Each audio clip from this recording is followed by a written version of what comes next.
जनी भक्त ज्ञानी विवेकी विरागी कृपाळू मनस्वी क्षमावंत योगी प्रभु दक्ष व्युत्पन्न चातुर्य जाणे जयाचे नियोगे समाधान बाणे। सद्गुरूमध्ये हे सगळे गुण अंतर्भूत असतात। तो भक्त पाहिजे, तो ज्ञानी पाहिजे।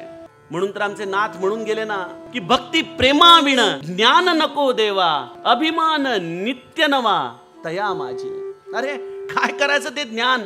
जर ते ज्ञान मला शुष्क करणार असेल, कोरडं करणार असेल, भक्तीपासून दूर करणार असेल तर ते ज्ञान मला नको।